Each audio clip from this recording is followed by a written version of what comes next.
എടാ നോക്കിയേ. എന്തുവാടാ? എടാ നവീൻ പുതിയ വണ്ടി എടുത്ത്. അവന്റെയൊക്കെ യോഗം. ചോദിക്കും ചോദിക്കും പൈസ ഇട്ട് കൊടുക്കാൻ എന്നാറെ തന്ത. എനിക്കും ഉണ്ടൊരു തന്ത. 10 പൈസയുടെ ഉപയോഗമില്ല. എന്ത് പറഞ്ഞാലും എച്ചിത്തരം. ഹും.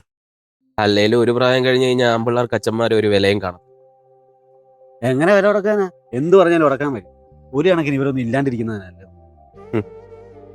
ഉള്ളപ്പോ അതിന്റെ വില അറിയത്തുള്ള, പോയി കഴിയുമ്പോഴേ അതിന്റെ വില മനസ്സിലാവും. എടാ ഞാൻ നിന്നെ വിഷമിപ്പിക്കാൻ വേണ്ടി പറഞ്ഞതല്ലേ. വിഷമിക്കാനാണെങ്കിൽ ഒരുപാടുണ്ടാ. എല്ലാ മിഡിൽ ക്ലാസ്സുകാരെ പോലെ കണ്ണി കണ്ട ബാങ്കുകാരുടെയും പലിശക്കാരുടെയും ഒക്കെ വായിലിരിക്കുന്ന കേട്ട് തന്നെ ഞാൻ വളർന്നു.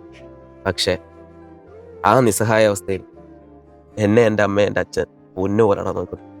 എടാ അതൊക്കെ ശരിയാ. പക്ഷെ 10 മാസം നൊന്ത് പ്രസവിച്ച അമ്മയുടെ അത്രയും വരില്ല ഒരു അച്ഛൻ. എനിക്ക് വല്ലപ്പോഴും പോക്കറ്റ് മണി തരുന്ന എൻ്റെ അമ്മയാണ്. നൊന്ത് പ്രസവിച്ച കഥ അമ്മ പറഞ്ഞപ്പോൾ ഒരായുഷ്കാലം മുഴുവൻ ചോര നീരാക്കി പണിയെടുത്ത് കുടുംബം നോക്കിയ അച്ഛൻ്റെ കഥ ആരെങ്കിലും പറഞ്ഞു നീ കേട്ടോ? നീ പറഞ്ഞല്ലോ നിനക്ക് പോക്കറ്റ് മണി തരുന്ന അമ്മയാണ്. അമ്മ ചുരുട്ടി പിടിച്ച് തരുന്ന കാശിന് അച്ഛൻ്റെ വിയർപ്പിൻ്റെ മണവും കൊണ്ടുണ്ട്.